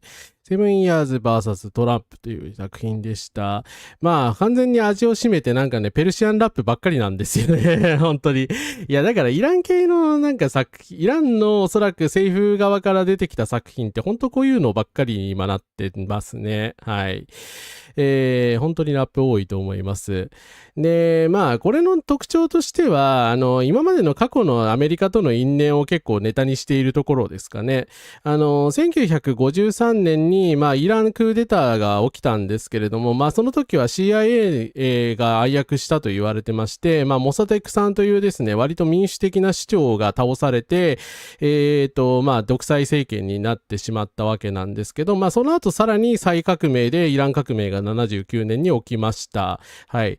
なので、まあ、イラン革命を起こした今の当事者であるイラン政府にとっては、まあ、53年からですね、79年って、非常に、屈辱の歴史なので、まあ、そのことに関してはですね、全部 CIA が悪いと、まあ、言いたくなるのは、そりゃそうだろうとは思います。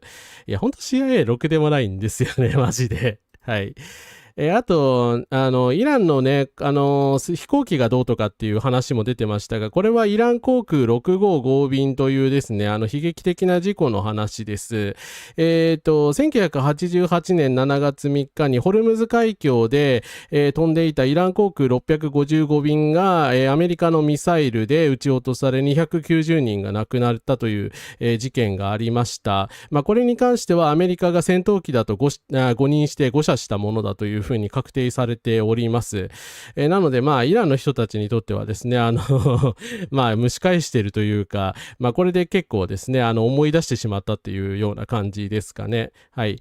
あと、まあ、途中でですね、1980年にね、殺されたみたいな、2020年に殺されたみたいなこと言ってるのは、今の革命防衛隊の元リーダーだったカッサム・スレイマニさんの話だと思います。はい。まあ、ということでですね、まあ、イラン戦争がこのような戦争が起こされてしまったので、まあ、ここぞとばかりにですね、アメリカへの恨みつらみをラップにしているというちょっと内容になってました。ナノクラフトさん、コンカラスです。来ていただいてありがとうございます。時間が経つほどトランプに不利と熟知しているイラン。そうなんですよね。そこは本当うまいですよね。まあ実際持久戦を戦ってるわけですからね。まあいつもマッチポンプで他国を内戦状態にしたり、そうやってね、豪車で撃ち落としたりしてるから恨みを買うんですよね。はい。そう、航空機が爆発されたのはまあそういう意味だったみたいですね。はい。冷戦時代の CIA って反共主義ならそう、独裁者でもね、チリのピノチェットとか有名ですけれども、独裁者であろうとなんだろうと支援してたんですよ。で、まあこんな感じでですね、飛行機事故を起こしたりとか、で、そのことに対して何の責任もまあ取らない。だから290人の魂を奪ったのにもかかわらず謝罪の言葉がなかったみたいなことをラップされてるしまってるわけですよね。まあそれは起こって当然だと思います。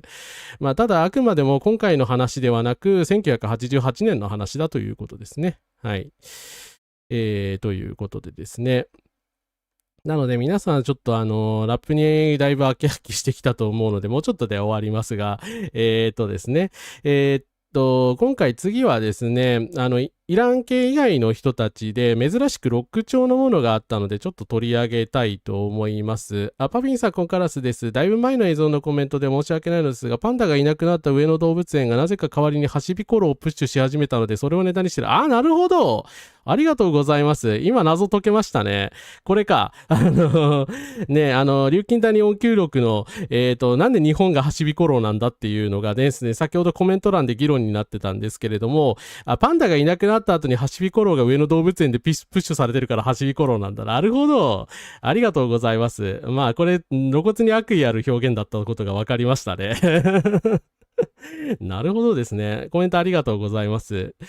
そういうことかと。アメリカと言わずトランプと言ってるのにはね、意図があると思います。それは後で最後に説明します。はい。なるほどな。じゃあ、完全にこれ日本じゃん。確定やん。もう暗喩とかそれっぽいじゃなくて、もう日本でしょ、これ。いや、ハシビコロウさんが気の毒というか風評被害もいいところだと思いますけど、じゃあ高市さんはこういう風に思ってるって思われてるってことなんだ。まあ、何を思われても正直中国には今ね、我々道徳的に敗北しているので、何も批判できないのですが、はい。まあ、ハシビコロウはね、日本でも人気の鳥ですからね、可愛いんですけどね、なんかこんなね、キッチンに書かれなくてもいいのになと思います。かわいそうですね。ね。ハシコビロウではなくハシビコロウですね。ハシビコロウは口が広いからっていう意味なんですね。やっぱつやさんこんからすです。いやでもよくリサーチしてますね。怖いな。さすが中国。はい。だから日本のそういうネタとかをね、ちゃんとですね、内容に落とし込んでるっていうことなんですね。はい。ありがとうございます。一つ謎が解けました。なんでハシビコロウなんだろうってずっと思ってた。なんだろうこの鳥ってずっと思ってたんですけど。まあ日本だっていうことにはね、私見てたんで気づいたんですけど、はい。セリフの内容からね、なんで私が先に供給を断たれなきゃいけないんだってね、そりゃ、日本しか言わないよな、そんなことって。日本か韓国だよなと思ったんですけど、まあおそらくそういうことですね。はい。ハシビロコウか。ごめんなさい。ビコとロゴが逆に発音してたかも。失礼しました。はい。ハシビロコウですね。はい。申し訳ない。すいませんでした。はい。ハシビロコウさんに二重三重の、風評被害をカラスのくせに与えてしまいました。申し訳ございません。ちょっと謝罪いたします。すいませんでした。はい。ということで話が大きくそれてしまいましたが、まあ、琉金谷応急録のですね、日本描写の謎が一つ明らかになりました。パフィンさんありがとうございました。はい、ということでですね、もうラップはいいやという感じになってきたので、ですね、そうなんですよね。のとこ読み間違ってました、思いっきり。申し訳ない。あんま鳥なんだけど、鳥にあんま詳しくなくて。Stitch That Won't Go Away というちょっとロック調の作品を見てみたいと思いますが、ちょっとこれね、どぎついというかなんかほんと戦争賛美してるような内容なんで気分悪くなる方もいるかもしれません。まあちょっとそこ注意してください。ちょっと流します。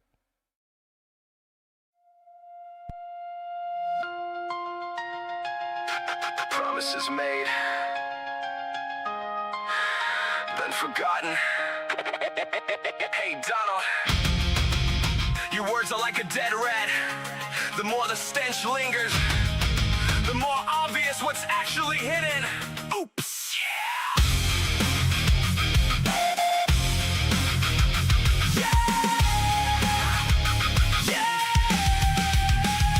Sitting at the table, signing the paper, everything looks neat, everything feels clear. Promises made with a convincing tone, but behind it there's something hidden. Everyone believes, everyone hopes that this time it won't evaporate, but time speaks louder. Promises turn into mere decoration. Who broke it when everyone hopes? Truth's made, then broken. Beautiful words become vague. You say peace, but it's not real. All just empty promises. Truth's made, then lost direction. The world asks, who's wrong? Behind the loudest voice, there's a truth that unseen. Behind the scenes steps, everything moves without a signal. The word peace becomes a game, repeated without a purpose. Everyone wants to look right, everyone wants to appear big, but the facts can't be hidden, even though they're wrapped in a tall narrative. The truth slowly emerges, even though it's covered up, it still emerges. A truth is made and broken, hopes crumble, the world trembles. You say this is for everyone, but the pain still lingers. It's not about who, it's about broken promises.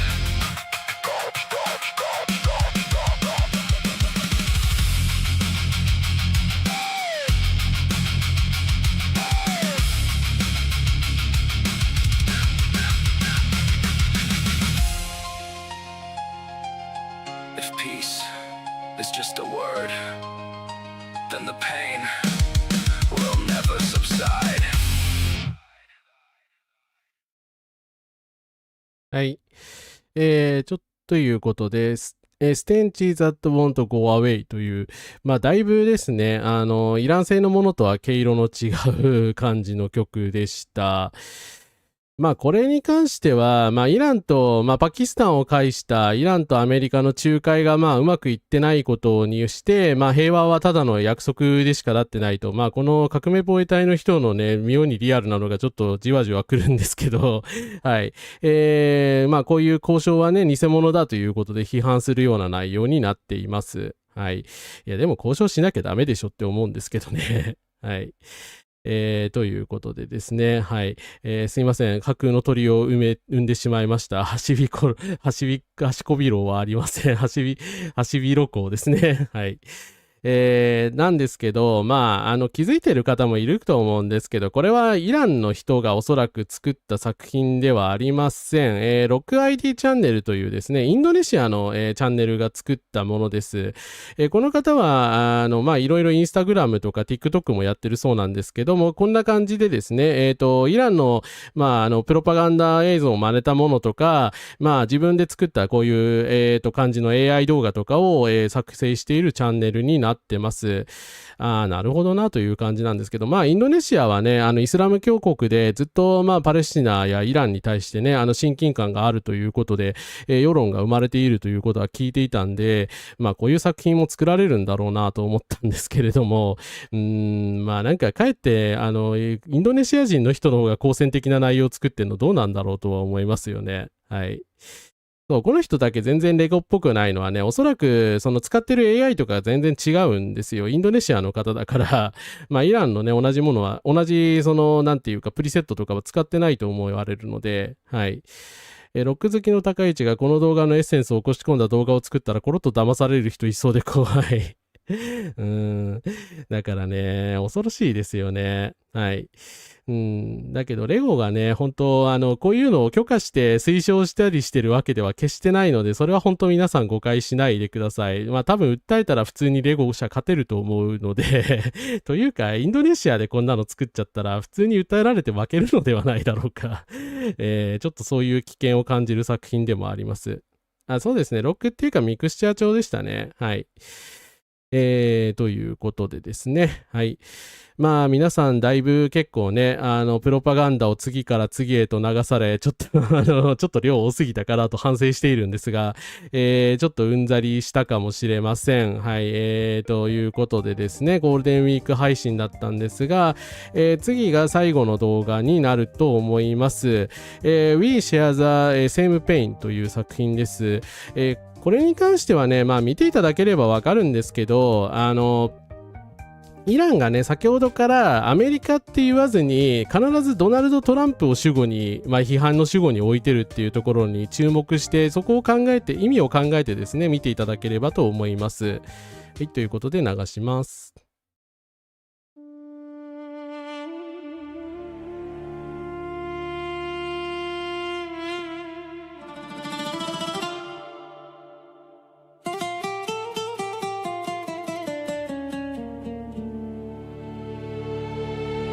Same sun rising, but we're living in hell. While the leaders are ringing the funeral bell. Love for the people, but the system must cease. From Tehran to DC, we're screaming for peace. I'm writing this from Tehran, looking up at the sky, wondering how many drones are gonna pass us by. Another meaningless war, another theater of blood, while our mothers are weeping, burying the young in the mud. It ain't just here, it's the soldiers you send across. Just 18 years old, another devastating loss. Families fractured for a line drawn in the sand. I see the tears in my city, I see the grief in your land. Oh, body wins when the youth are bleeding out on the street. Just the echo of boots and the tragic defeat. I got no respect for the suits sitting up on the hill, drafting up legislation that's a license to kill. You talk of freedom and justice, spreading the light, but all you spread is the terror in the dead of the night. Your politicians are puppets, strings pulled by the greed, selling weapons to anyone, ignoring the need. They sit in ivory towers completely out of touch, making billions on bombs while the world suffers so much. They point fingers at us, call us the axis of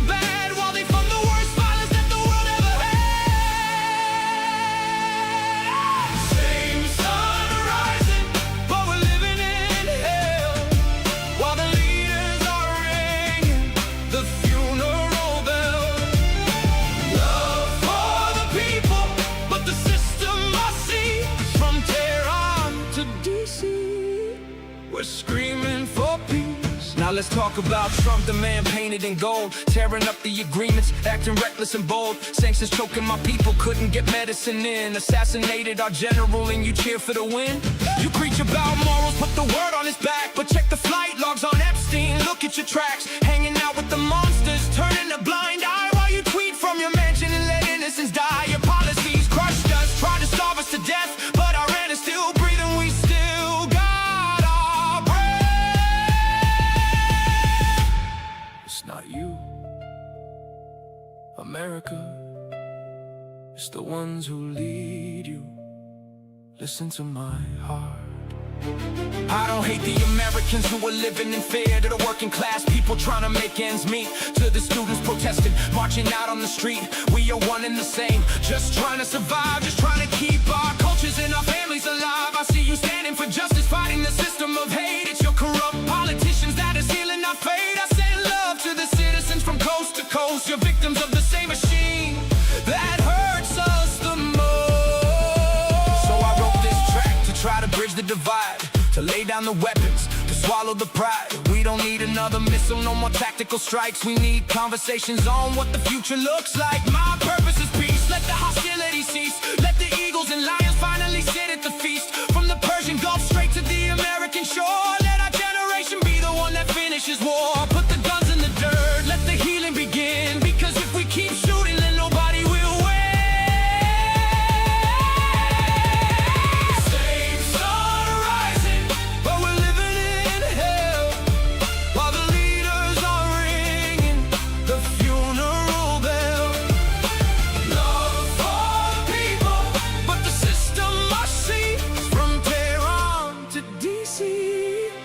Screaming for peace, peace. Not for the leaders, but for the innocent souls, for the next in line, for us. Tehran, signing out.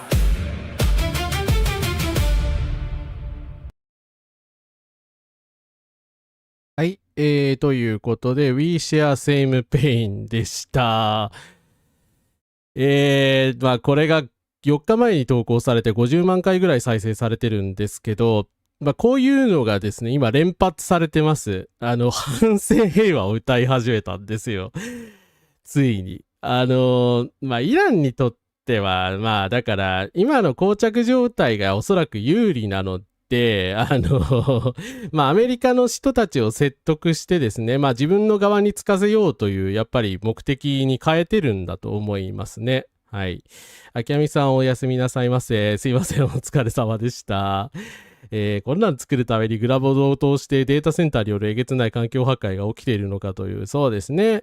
だからただ AI なので、その AI によるやっぱり今環境破壊とかですね、まあ問題になっているわけじゃないですか。世界中のまあ金持ちの人たちがこういうシステムを作っているというところを批判するのは、当然結構なんですけれども、世界を破壊する機械ってそれ AI も含まれているからっていう、まあその AI でですね、こういう動画を製造しているというのはやっぱり矛盾しているとは思いますよね。はい。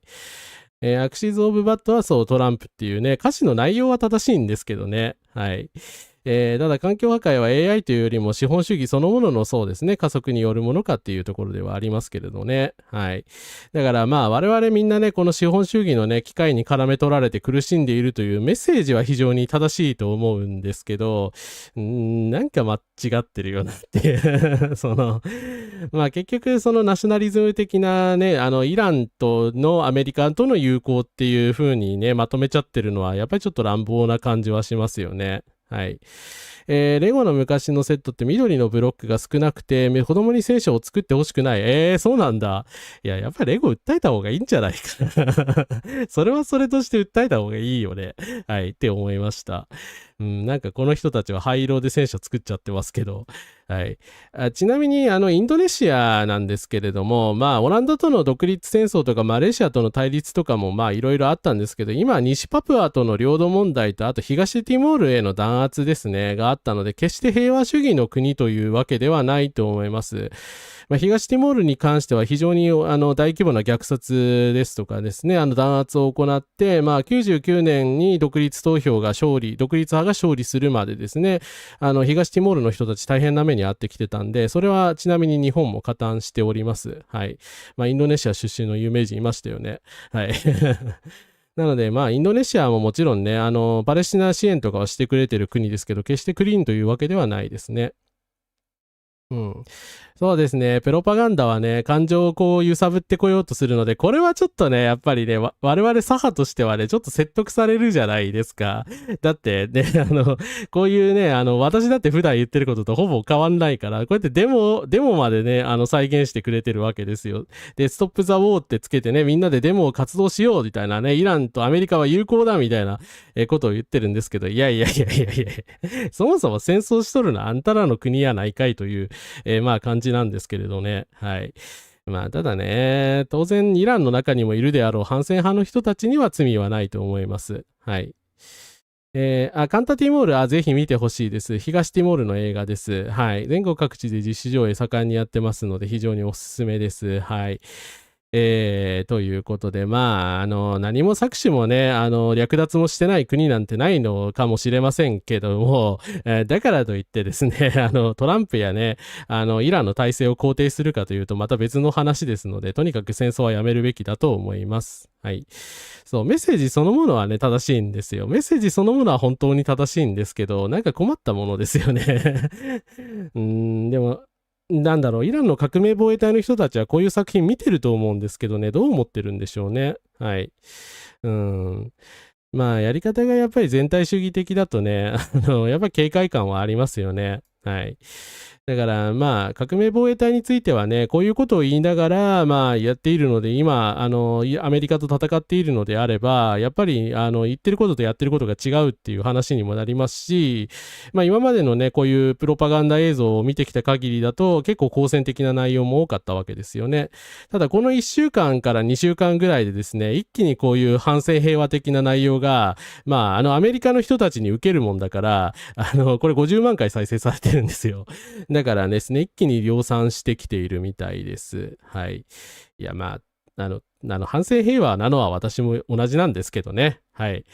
なので、さっさとアメリカもイランも戦争をやめてください。そして、私たちはね、中国さんにはバカにされていますけれども、仕方ないんだけど、早くホルムズ海峡を通れるようにならないと貧しい人から死んでいくので、ちょっとそこだけは何とかしてくださいと思います。はい。ということで、すいません、BGM 消してたな。はい。ということでですね、イランの、プロパガン、イランや、他の国々からもですね、あったプロパガンダ劇場でございました。皆様いかがでしたでしょうか。プロパガンダということでね、しかも生成 AI なのでね、ちょっと複雑な気持ちになった方が多かったかなと思って、もうちょっと素直に楽しめるものをした方が良かったかなという感じをするんですけど、ですね、ゴールデンウィーク中にですね、ですね、アーカイブの方もですね、ゆっくり見ていただければと思います。はい。ということでですね、よかったら感想のコメント等も寄せていただければと思います。ということでありがとうございました。生成 AI の規制待ったなしですね。いや、これは本当にね、規制しないとまずいんじゃないかと思いますよ。アメリカ主導でやるべきですよ。あなた方だって被害受けてんだから、お前らが責任持ってやれやって感じですよね。はい。って思いますけどね、私は。はい。ね、そもそもやっぱり戦争とかのネタに使うのはやめるべきですよ。そうですね。だから生成 AI でなければね、なんかレゴがちゃんと公式にこういうデータセットをくれて、私たちがその反戦や反差別を訴えるために使ってもいいんですよって言ってくれるんだったら、それは私だって使うかなと思いますけど、でもね、今そういう状態じゃないですからね。海賊版なので、すべて。はい。この辺の権利関係はやっぱクリアにならないとダメだろうなと思います。ミュージシャンの戦争反対表面の是非が話題の今、プロパガンダとはいえ反戦メッセージは刺さるということで、そうですね。アメリカにもやっぱりそう思ってる人が多いから再生が回ってるんでしょうね。はい。だからですね、まあ、ストレートオブホルムズの人なんかは非常にわかりやすいけど、まあ、こういうね、風刺で使ってる、まあ、プロクリエイターの人たちがいるわけですよね。ただね、彼らはね、おそらく権利関係とかをクリアする気はないと思われるので、そうなんですよね。ほんと生成 AI でさえなければね、部分的には肯定できると思うんですが、っていうとこですかね。はい。ということで、まあ皆さんもいろいろ複雑な感情を抱いてくれたら、今回の配信成功だったかなと思いますので、はい。まあよかったら感想とかね、コメントとかでも一つ、ぜひとも書いていただければと存じます。ロシアのウクライナ侵攻の時、ストップモーションアニメクリエイターの人が動画内でストップウォーと入れていたのを思い出しました。まあそういうのは素晴らしいですけどね。だからアーティストの人たちがね、メッセージを送ってくれるのは本当に素晴らしいと思うんですけど、でも生成 AI って今のところな、アーティストの敵になっちゃってるからな。やっぱり権利関係をクリアにしないと著作権侵害のあれを免れないですからね。まあ、権利とやっぱり環境に配慮したものにね、すべきだと思います。AI はね、まあ、技術としてはおそらくこれからも発展途上にあるんでしょうから、発展の可能性は全部否定するものではないです。全部否定するものではないですけれども、今はね、ちょっと副作用が大きすぎるので、はい。まあ、少なくとも、まあ、AI 生成を嫌がってるクリエイターの人たちを守るっていうことと、まあ、環境にね、配慮して、まあ、データセンターとかの排ガスとかをなんとかせいやっていうところはですね、まあ本当はねアメリカが主導になって考えて、してくれればいいんじゃないかなと思うんですけどね、なんか考えてくれなさそうなのですね。はいはい、ということですかね。はい。ということで、本日も、たくさん皆様見ていただきまして本当ありがとうございました。よければチャンネル登録高評価引き続きよろしくぜひお願いいたします。はい、ということでですね、レゴはプログレスプライドフラッグのフィギュアのセットを出してた。そういえばそうですね。はい。ありがとうございます。だから、まあ、LGBTQ アライなね、企業さんでもあるわけなんで、そこもね、だからこれでね、変にイメージがついてしまうと、それはそれでなんかやっぱりレゴにとって問題だとも思いますので、はい。ちょっとね、なんかいい解決方法がないのかなという気はするんですけれどね。はい。まあ、そもそもやっぱりこのまま著作権侵害を放置しておくわけにはいかないだろうなとは思います。はい。ということでですね。はい。ということで、本日もご視聴のほどありがとうございました。そう、レゴがね、公式で反省アニメ出してくれるのが一番いいですね。はい。そして、今週の金曜日、なんですけれども、いつもはフリートークとかやってるんですが、すいません、今週ですね、土曜日私ちょっといないので、ザ・コズミコイル・シスターフードというゲームの配信の続きを音花風花さんと一緒にやっていきたいと思いますので、よかったらチャンネル登録して、引き続きの方を見ていただければと思います。はい。